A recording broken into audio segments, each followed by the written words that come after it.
ثابت ہے۔ آئیے رب نے اپنے کلیم کو طور پہ بلایا، 40 دن روزہ رکھوایا، 40 راتیں قیام کروایا، اس دوران بڑا معمولی کھلایا، یار ذہن کو حاضر رکھنا ہے، کچھ معمولی غذا کھلائی، 24 گھنٹے رب کے جلووں میں اللہ کی ذات کی طرف متوجہ، اللہ کا کلیم طور پہ میرے رب نے اپنا کلام عطا فرمایا ہے۔ میرے رب فرماتے وَكَلَّمَ اللَّهُ مُوسَىٰ تَكْلِيمًا، رب نے موسیٰ سے واضح کلام، یار سبحان اللہ کی آواز آ جائے، واضح کلام فرمایا اللہ نے حضرت سیدنا موسیٰ سے۔ حضرت موسیٰ علیہ السلام کو اللہ نے کلام عطا فرمایا، کلام عطا فرمایا، ذرا سبحان اللہ میں جملہ عرض کرنے لگا ہوں، کلام عطا فرمایا۔ کلام عطا فرمانے کے بعد اللہ تعالیٰ نے حضرت موسیٰ علیہ السلام کو تورات عطا فرمائی، جا اپنی قوم کی طرف ہدایت اور رہنمائی کے لیے یہ کتاب لے کے جا۔ حضرت موسیٰ واپس آنے لگے، جتنا پیارا کلام سنا تھا نا، موسیٰ کے دل میں ایک چبن سی ہوئی، خیال آیا جس کا کلام اتنا سونا ہے اس کی صورت کتنی سونی ہوگی۔ یار میں نے گفتگو محبت کا آغاز کر دیا ہے، ذرا پیار سے میرے جملوں کو ذرا دھیان سے سماعت فرمائیے۔ جس کی گفتگو اتنی پیاری ہے اس کی صورت کتنی پیاری ہوگی۔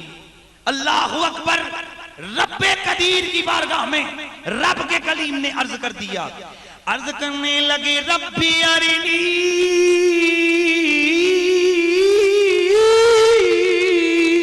انظر الی۔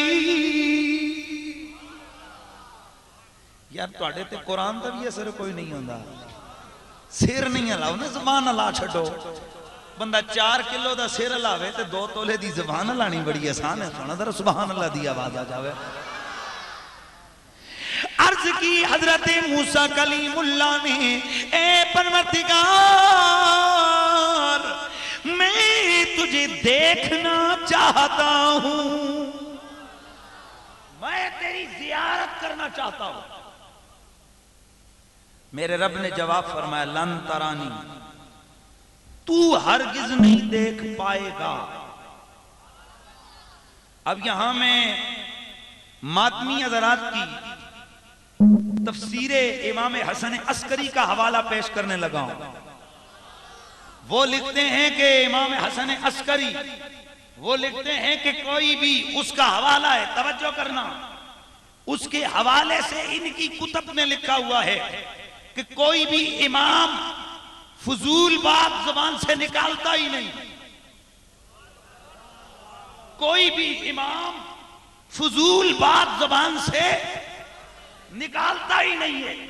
وہ جو کہتا ہے وہ حقیقت کہتا ہے، وہ جو مانگتا ہے وہ حقیقت مانگتا ہے، وہ جو سوال کرتا ہے حقیقت کا سوال کرتا ہے۔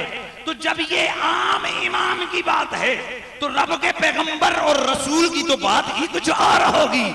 تو اب قرآن کہتا ہے حضرت موسیٰ نے اللہ کا دیدار مانگا، تو مانگا موسیٰ نے، ہم جیسا کوئی ہو تو وہ خواہ انہونی باتوں کا سوال کر سکتا ہے، وہ محال بالذات کو سوال کر سکتا ہے، پر رب کا پیغمبر محال بالذات کا سوال نہیں کر سکتا۔ اللہ کے پیارے کلیم کا رب سے دیدار کا سوال کرنا اس بات کی دلیل ہے کہ اللہ وہ ہے جسے دیکھا جا سکتا۔ نعرہ تکبیر، نعرہ رسالت، نعرہ رسالت، عظمت و شان مصطفیٰ، عظمت و شان مصطفیٰ۔ میرے رب قدیر نے جواب ارشاد فرمایا، فرمایا لن ترانی،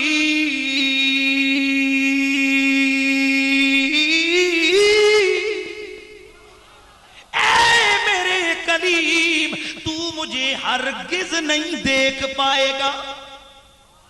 بھائی رب کائنات کا بادشاہ ہے, بادشاہ مطلق ہے, اس کی مرضی آئے کسی کو ہاں کرے, اس کی مرضی آئے کسی کو. بابا ہم جیسے عام سے لوگ, ہم سے کوئی وقت مانگتا ہے جی تقریر کرنی ہے, دل آتا ہے تو کہتے ہیں ٹھیک ہے آ جائیں گے, اور دل آتا ہے تو کہتے ہیں بھئی ٹائم نہیں ہے نہیں آتے. ہمیں کوئی پوچھنے والا نہیں, ہم خود مختار ہیں. کیوں نہیں آتے؟ بس نہیں آتے. اب کائنات کا رب ہو کر اسے کسی بات کی ضرورت نہیں ہے کہ وہ عذر بتائے. رب تعالیٰ کی یہ شان, وہ کائنات کا خالق و مالک, وہ قادر مطلق, اس کو کوئی ضرورت نہیں کہ وہ کوئی عذر بیان کرتا رہے کہ کیوں, بس نہ ہے تو نہ, نہیں دیکھ سکتا جا. لیکن رب تعالیٰ اگر ڈائریکٹ نہ کر دیتا نا تو مولوی اور نبی کا فرق کیسے پتا چلتا؟ یار ایسے نہیں. ادھے بول دے ہو میرا اللہ دا کرم ہے, میں جن جلسوں میں خطابات کرتا ہوں وہاں میں مجمع کے ذوق پہ کرتا ہوں, اور اگر شک ہو تو یہ میرے خیال میں انہوں نے ایک میرا جمعہ میری مسجد کا اٹینڈ کیا میرے بھائی نے. ذرا ان سے پوچھئے کہ میں کس ذوق سے لوگوں کو جو کس ذوق سے سننے کے لیے بیٹھتے ہیں جب میں سناتا ہوں, تو میں نے ایک جملہ کیا ہے کہ اگر میرا اللہ ڈائریکٹ کہے تو بس صرف اتنا کہتا نہیں دکھاؤں گا, تو کیسے فرق پتا چلتا نبی اور مولوی میں؟ تو سن, اللہ چاہتا تو وہ کہہ دیتا نہیں دکھاتا جا, پر میرے رب نے لاکنہ کے استدراک کے ساتھ کوئی کلام فرمایا. علماء یہاں پر موجود ہیں. لیکن اگرچہ لاکنہ کے حقیقی استدراکی معنی کو یہاں پر ہم اصول کے لحاظ سے استعمال نہیں کر سکتے, لیکن اتنا تو ہم نے بھی پڑھایا ہے کہ لاکنہ کا استدراک جہاں آ گیا بالخصوص کلام الہیہ میں, وہاں اسلوب من اسلوب الى اسلوب آخر اس کے رجوع کا مسئلہ ہوگا. تو اب اللہ تعالیٰ نے یہ مطلقاً نہ کے سٹائل سے, اس اسلوب سے رجوع کرتے ہوئے دوسرا طرز تکلم اختیار فرمایا. میرے رب نے فرمایا وَلَٰكِنِ انظُرْ إِلَى الْجَبَلِ فَإِنِ اسْتَقَرَّ مَكَانَهُ فَسَوْفَ تَرَانِي. اے میرے کلیم, تو پہاڑ کو دیکھ, اگر پہاڑ اپنی جگہ پر قائم رہ گیا تو پھر مجھے دیکھ لینا. یا اللہ یہ دلیل دینے کی ضرورت کیا تھی؟ جب نہ کر دیا ہے کہ لن ترانی تو نہ ہو گئی بس. یہ آگے دلیل دے کر وَلَٰكِنِ انظُرْ إِلَى الْجَبَلِ فَإِنِ اسْتَقَرَّ مَكَانَهُ فَسَوْفَ تَرَانِي فَلَمَّا تَجَلَّىٰ رَبُّهُ لِلْجَبَلِ جَعَلَهُ دَكًّا وَخَرَّ مُوسَىٰ صَعِقًا. یہ اتنی دلیل دینے کی ضرورت کیا تھی؟ تو آئیے ذرا سنیے, یہاں پر مجھے امام راضی کے جملوں کا سہارا لینا پڑے گا. یہاں پر مجھے حضرت امام اہل سنت امام احمد رضا کے انداز محبت کو بیان کرنا پڑے گا.